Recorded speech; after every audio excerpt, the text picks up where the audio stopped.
리플이 JP모건과 국채 발행 계약을 체결했습니다. 또 추가적으로 IPO도 추진 중인데요. 소식들 빠르게 알아보도록 하겠습니다. 현재 리플이 좀 지지부진하긴 하죠. 하지만 큰 호재들이 계속해서 이어지고 있습니다. JP모건과 마스터카드와요 5초 만에 미국 국채 결제를 성공하였습니다. 테스트를 성공해낸 거고요. 이걸 전부 다 어떻게 했다? XRP 원장위에서 XRP 레저에서 성공했다. 브래디 갈링하우스 CEO가 지속적으로 IPO에 대한 가능성을 띄우고 있고요. 제도권 금융에 잇따른 파트너십들, 기관 메가딜들 계속 이어지고 있는 상황입니다. 특히나 이제 리플이 IPO가 된다라고 하면은 사실 전 세계에다가 홍보가 되는 겁니다. 물론 이제 뭐 리플을 어느 정도 많이 알고 있을겠지만은 IPO가 되면은 패시브 자금 들어오는 건 둘째 치고요. 실질적으로 저 리플이 뭐 하는 곳인데 바로 예를 들면은 뭐 러셀 2000 지수에 포함된 라든지 이런 것들이 편입이 되고, 예를 들면서 국내 펀드나 이런 데들, 또 우리나라가 워낙 리플에 대한 관심이 높다 보니까 또 어떻게 보면은 또 편입하는 운용 자산에 또 추가할 수 있거든요. 이런 부분에 따라서 리플의 유동성이 크게 늘어날 수 있는 일들이 나오고 있는 겁니다. 근데 어쨌든 지금 1달러 안팎에 지금 좁은 박스권 행보가 나오고 있고, 뭐 까딱하다고 하는 1달러가 깨질 수 있는 상황인데, 현재 시장에서 정확하게 꿰뚫어 보고 있는 것들이 있습니다. 호재의 진짜 주인공 은요 XRP 코인이 아닙니다. XRP 코인이 아니고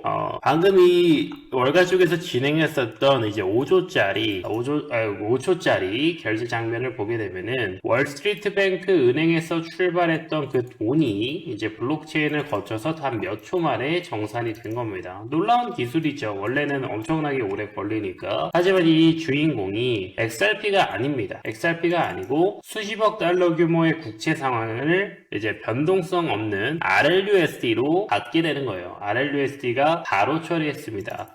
그 과정에서요, 네트워크 수수료로 리플이 수혜를 볼 수 있는 거예요. XRP가 수혜를 볼 수 있는 건데, 그 수수료는 이 거래 과정에서 1센트도 안 되는 미미한 수수료 지불용으로 쓰이고 있다라는 겁니다. 그렇기 때문에 사실 이 과정에서 어마어마한 수익이 발생을 하게 되면은 사실 하이퍼 리퀴드나 이런 애들처럼 자사주 소각이나 이런 것들 모멘텀을 기대해 볼 수 있는데, 사실상 수수료도 좀 미미하다 보니까 어떻게 보면은 이것 때문에 또 쓰는 건데, 이것 때문에 XRP 코인은 또 잘 가지 못하고 있는 거라는 거죠. 실제적인 가치 이동은 또 전부 다 RLUSD로 하고 있기 때문에 또 이것 때문에라도 리플을 더 사야 되거나 그러면은 모르는데, 그러지 않으니까 RLUSD를 사니까 RLUSD 시총은 계속해서 뭐 2배씩 올라가고 있지만 XRP는 시총이 오히려 빠지는 그런 상황이라고 이해하시면 되겠습니다. 현재 또 보이지 않는 공급의 벽이 있는데요. 매월 수억 개씩 에스크로가 풀리죠. 물론 다시 매입하는 물량이 있지만 시장에서 월 1억 개에서 2억 개 정도는 물량이 풀립니다. 현재 리플의 가격이 1,000원이라고 친다면요, 매월 1,000억 원이 넘는 돈이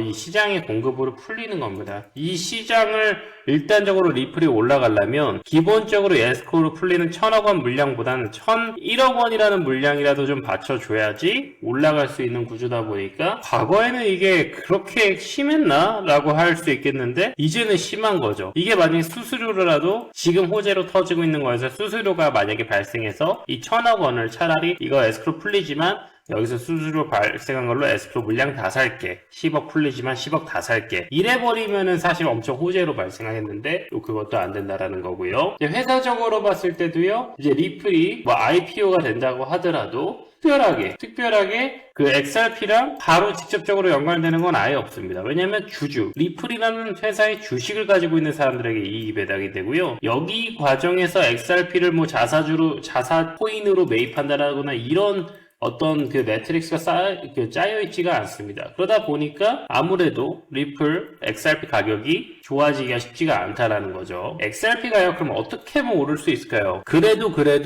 결국에는 유틸리티입니다. 결국에는 유틸리티고요. 저는 이 전략이 나쁘지 않다고 봐요. 과거에 수많은 케이스들이 있지만 특히 뭐 토스 같은 경우를 보면은 토스가 성장하기 전에 원래 우리가 은행 수수료 1,000원 정도는 우리가 내고 썼죠. 이거를요, 어떻게 했었냐면 토스가 뭐 어마어마한 핀테크 기술로 했던 게 아니에요. 처음에 간편 결제로 편안하게 원래 공인인증서 로그인하고 막 옛날에는 보안카드 막 해가지고 로그인하고 이럴 시절에 토스뱅크에서 간편 결제로 인증을 한 번만 해놓으면 간편하게 했었고, 그게 거의 시초였고 제대로 유틸리티적으로. 그러고 나서 이 500원이나 1000원 정도의 은행 수수료가 발생하는 거를 무료로 해줬어요. 100% 무료로. 그러다가 나중에는 이게 뭐 월에 3회에서 5회 무료인가? 뭐 이런 식으로 바뀌었었습니다. 이게 왜 그랬냐면 토스가 이 어마어마한 핀테크 기술로 마치 이 XRP 레저 위에서 수술 뭐 이동한 다음에 이렇게 수수료를 낮춰서 본인이 그걸 감당했다 이게 아니라 그냥 1000원이 나가면 그걸 본인이 대납한 겁니다. 대납. 100% 비용을 본인이 그냥 감수한 거예요. 다만 그 과정에서 유저들이 어마어마하게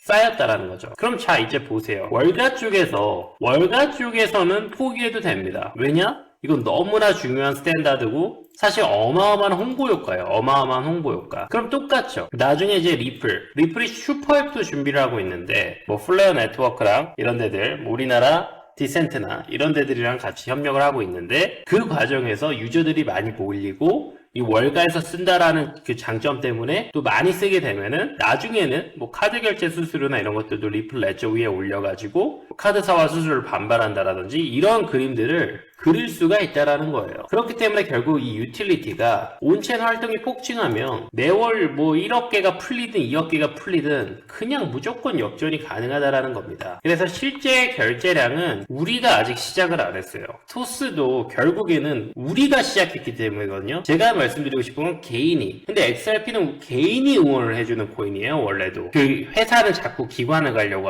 하지만 결국에 XRP가 개인을 안 볼까요? 또 역설적으로 말하면 개인들은 돈이에요. 리플이라는 회사한테는. 그걸 활용 안 할 이유가 없다라는 겁니다. 그래서 결국 그 유틸리티를 적극적으로 회사가 수익화로 바꾸는 시점에는 분명히 말도 안 되게 될 거고 그리고 그러니까 수익성도 좋아지지만 온체인 활동량이 엄청 폭발할 거다. 기관들은 그래서 계속 매집을 하는 겁니다. 기관들은 본인들이 초기에 세팅을 하고 있는 거고요. 추가적인 클래리티 액트는 이것도 계속 팔로우하고 실시간으로 계속 보고 있으니까 이 내용들 집중하시면 됩니다. XRP 전혀 문제가 없고요. 유틸리티 잘 하고 있죠. ETF 잘 하고 있죠. 전반적으로 클래리티 액티부터 전반적인 의회가 친크리토 인사들로 계속 형성이 되고 있죠. 결국에는 뭐다? 요런 내용들로 IPO도 되고 홍보가 쫙쫙 되면서 리플 시세도 크게 개선될 거라 보고 있습니다. 네, 추가적인 트레이딩 아이디어들은요. 제가 텔레그램방 통해서 또 실시간으로 여러분들 전달 드리고 있습니다. 뭐 장이 어렵든 나쁘든 상관없고요. 우리가 또 그에 맞춰서 해칭하고 대응을 하면 됩니다. 항상 실시간 대응이 제일 중요하고요.